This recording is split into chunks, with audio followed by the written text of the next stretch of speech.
just add to what Paul said, that there's another factor in play. I think that the elephant in the living room that no one's talking about is the Egyptian army.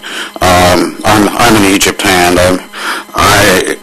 The Egyptian army's kind of busy at the moment. They have to run their own country. But in the long term, it's very much against Egypt's interest to see a partition of Libya. They're already nervous enough about the partitioning of Sudan. They didn't want to see that either. But I think Egypt, now of course we don't even know who's going to emerge as the leader of Egyptian policy in the coming year or so, but if the army really does stop running the country, they're going to have some very strong ideas about the future of Libya, I think. Right at the moment, they're preoccupied. Now, let's go to the floor. The person farther in the back, and... Okay, yeah, you, sir. Paul Rich, Policy Studies Organization. Taking up this theme of the partitioning, the royal family had a role, and still does, somewhat akin to the Aga Khans, in that they were religious leaders as well as political leaders.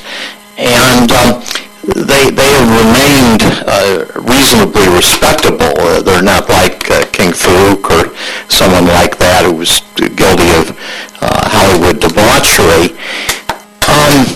Isn't it possible that looking at how the monarchy in Afghanistan now is regarded nostalgically for women's rights and things like that, that this might indeed be an opportunity for a constitutional monarchy, emphasizing very much their religious roles, apparently like the Aga Khan being able to officiate with special Quranic meaning and things like that.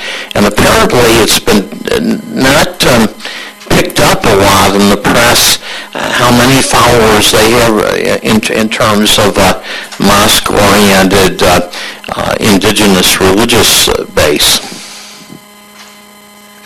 That's a very interesting concept. I'm not sufficiently immersed in the detail, the religious aspect of it to really comment much on that. But even without the Aga Khan-like religious role, the concept of the monarch as a possible symbolic unifying figure, coupled with an awful lot of decentralization that is related to the previous question about fracturing and regional differences, may well be something that deserves an awful lot of serious thought about the new Libyan political order whenever Libya gets to that.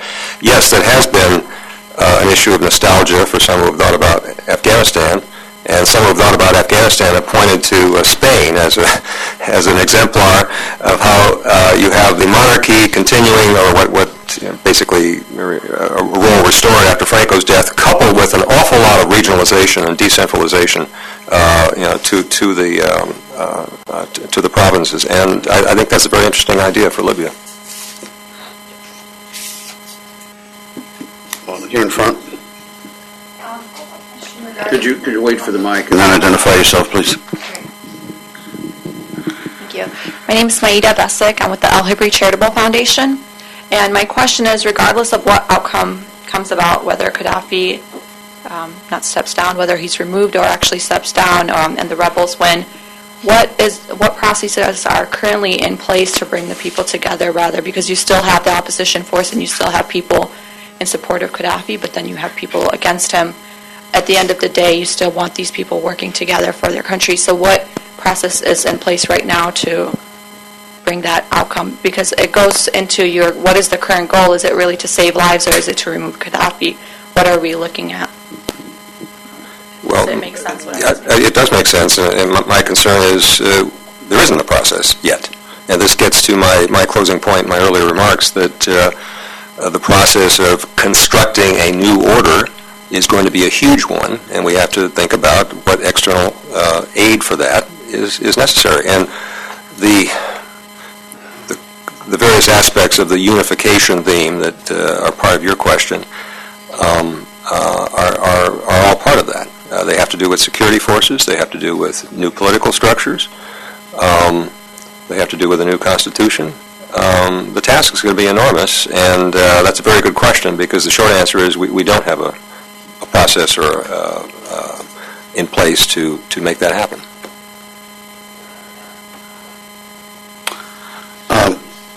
The Air Force officer. Everett Lee, U.S. European Command. This is a question for both of you gentlemen. Both of you talked about perhaps the motive of many of the, talking about the internal cohesion of the regime and the question of hanging separately or hanging together.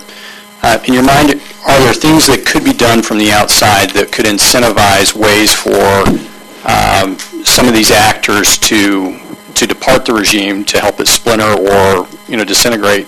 And what sort of guidelines do you think would be appropriate for that? Short of blanket amnesty for some very bad people who might be willing to cut a deal for their own skin very quickly.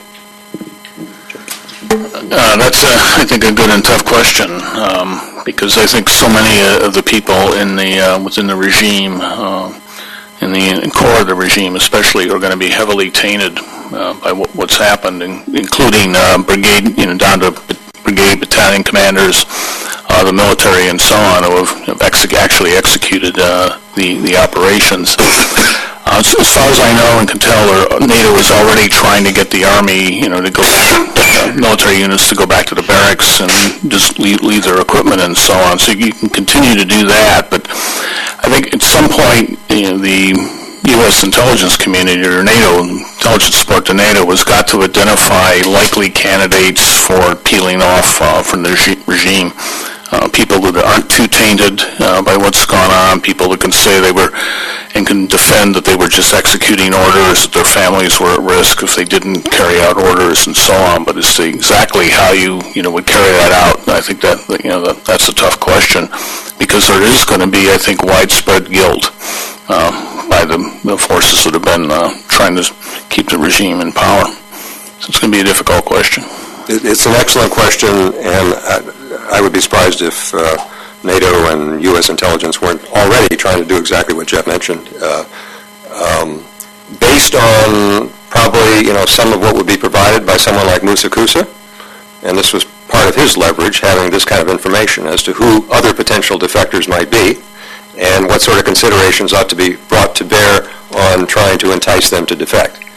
But in the end, if you want to hasten the crumbling of the regime through more defections, and I still think this is probably the most likely and in many ways most desirable way for the end to come, one will have to hold one's nose and do business with and not throw the book at some people who have some pretty shady stuff in their past.